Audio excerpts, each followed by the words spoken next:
نحمده ونستعينه ونستغفره ونعوذ بالله من شرور أنفسنا ومن سيئات أعمالنا من يهده الله فلا مضل له ومن يضلل فلا هادي له وأشهد أن لا إله إلا الله وحده لا شريك له وأشهد أن محمدا عبده ورسوله.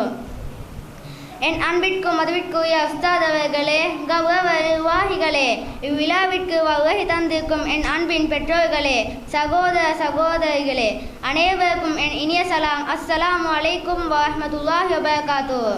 இன்று நான் உங்கள் முன்னிலையில் இஸ்லாத்தின் கல்வியின் முக்கியத்துவம் எனும் இடத்தில் சிறிது உரையாற்ற முன்வந்துள்ளேன். இறைவன் மனிதர்களின் படைப்பின் தொடக்கத்திலே கல்வி எனும் மொழியை ஏற்றினான். அதுவே கல்வியின் தொடக்கமாகும்.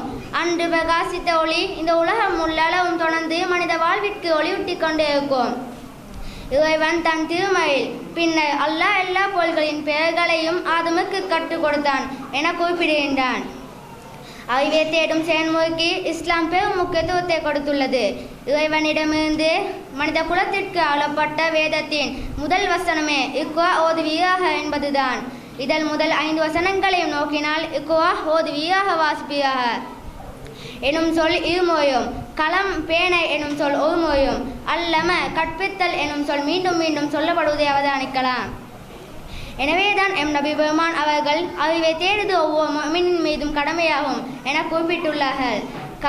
கல்வி அறிவில் சிறந்தவர்கள் தான் சமுதாயத்தை உயர்த்தப்படுவார்கள்.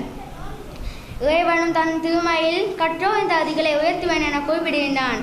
கல்வி மனிதனின் அறிவுக்கண்களை திறப்பதற்கான கோலாக உள்ளது. எவர்கள் ஞானம் வழங்கப்பட்டிருக்கின்றாரோ அவருக்கு அல்லாஹ் உயர்ந்த பதவிகளை வழங்குவான். அல் குர்ஆன். எவொருவர் அறிவை தேடுவதற்கான பாதையை செல்கின்றாரோ அவருக்கு அல்லாஹ் சுவனத்தின் பாதையை எளிதாக்குவான். அறிவு எப்பொழுதும் பயபக்தியும் பணிவையும் உண்டாக்குவதாய் அமைய வேண்டும். மாறாக ஆணவத்துக்கு ஒரு காரணமாக அமையக்கூடாது. எனவே அன்பிற்குரிய சகோதர சகோதரிகளே, நாமும் அறிவினை கற்று பிறருக்கும் கற்றுக் கொடுத்து கற்றதன் படி செயற்பட்டு இரு உலகிலும் வெற்றி பெறுவோமாக.